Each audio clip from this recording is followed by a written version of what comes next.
1 at Danzante Bay. It's a great starting hole because it's not long. It's about a 350-yard par 4.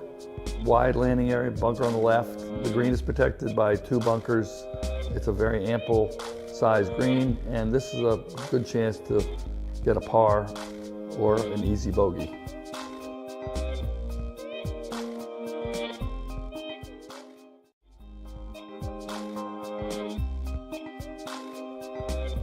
Number 2 is a long par 5 that goes into a valley, which we call in Spanish, El Valle del Puma. As you play this gentle fairway up the mountain, you'll come up to a green that's situated under a monumental rock face. Par here will get your round kick-started in the right direction. This is hole number 3 at Danzante Bay. It plays across the canyon with an unbelievable view of the canyon and the mountains range on the right. It's an all carry hole, but we swept the green up in the back and we swept the grass up onto the cliff so you can take an extra club and have the ball released back to the hole if you so desire. Number 4. As you approach the tee boxes, you'll notice you have a gallery of cactuses surrounding you. It's a par 4 that leads you down the mountain into a reachable green if you hit a great drive. As you play this hole, you'll notice that Reese did a great job preserving this natural vegetation. When you finish, you're about to come to the first view of the Sea of Cortez. Standing on the tee of number 5 at Danzante Bay, you really know where you are. It's a downhill par 5, over 600 yards from back tee. This hole was designed to make you think on every shot. There's a line of bunkers that you'll see immediately from the tee shot that you know you have to maneuver around as you continue down this hole and try to make a par. It's a long par 5 in the canyon with a spectacular view that you'll never forget. Number 6 is a dogleg right straight up the mountain. Make sure you take a longer club. It'll make a big difference between making par or birdie or going into bogey.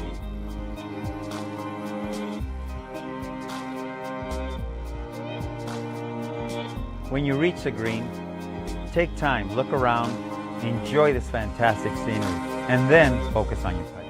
Hole number 7 is another spectacular hole located within the canyon. It is downhill off the tee, a long par 4 that you really have to hit it straight to avoid the arroyo on the left. Green is open on the left, protected by a bunker on the right. There's a far left bunker that you have to avoid if you hit the ball long. But this hole really helps you off the tee, and then into the green. You have many options, but it's generally best to play it to the left side of it. Number 8. A long par 4 with a wide fairway. Unless you're a big hitter, you will have a long second shot.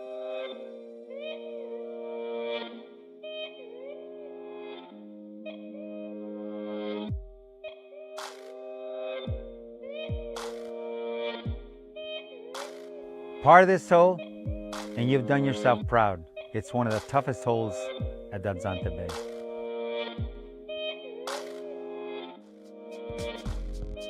Number 9 is a beautiful drop shot par 3 hole that comes back to the clubhouse.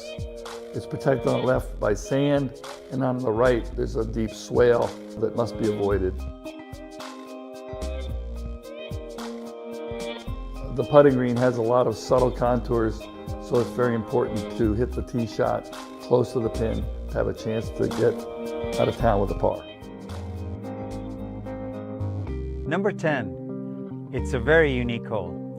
It has water, it has mountains, and it has desert.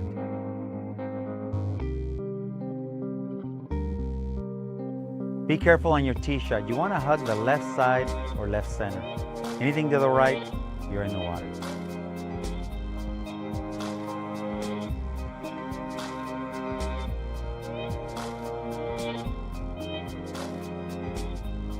To reach this green, you'll have to fly it over a natural sand bunker. Long hitters will have a great eagle or birdie opportunity.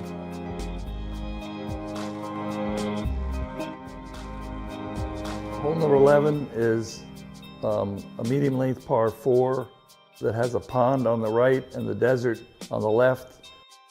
This hole requires a very long tee shot to access this slightly elevated green that's protected mostly by the slope on the left. Once you reach the green, you're really home because it's not that difficult to get your par from there. Number 12, long par 5 that runs right down Villa de Palmar Hotel. Better hit a good shot because your family might be watching you from their balcony. When you get to the green, right in front of you are the Islands of Loreto. I encourage you to take your time, take some pictures, and enjoy these great views. Hole number 13 at Danzante Bay is built next to the Sea of Cortez.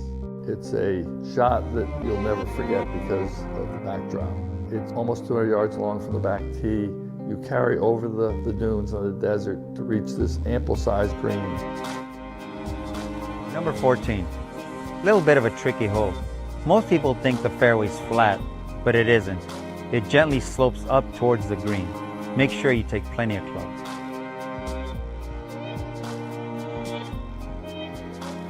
As you put out on 14, just when you think it couldn't get any better, the best is yet to come.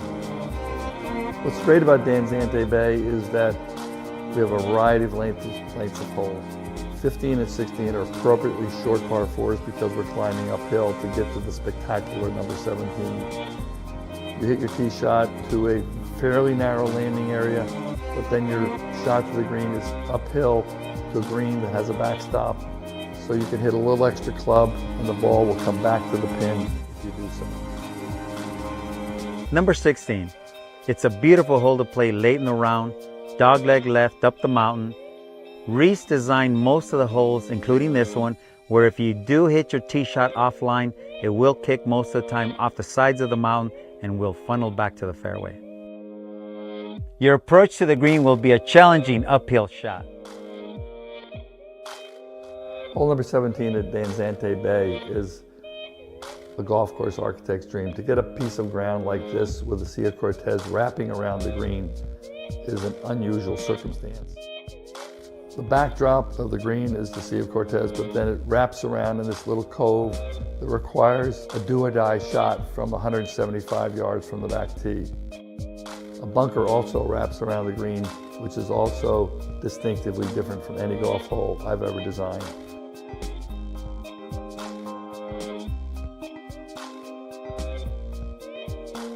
This is a hole that will attract people to this resort from all over the world.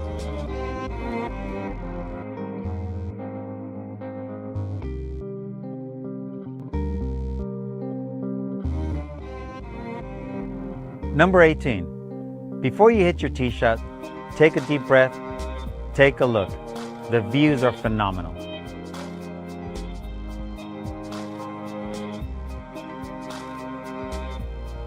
I hear it all the time.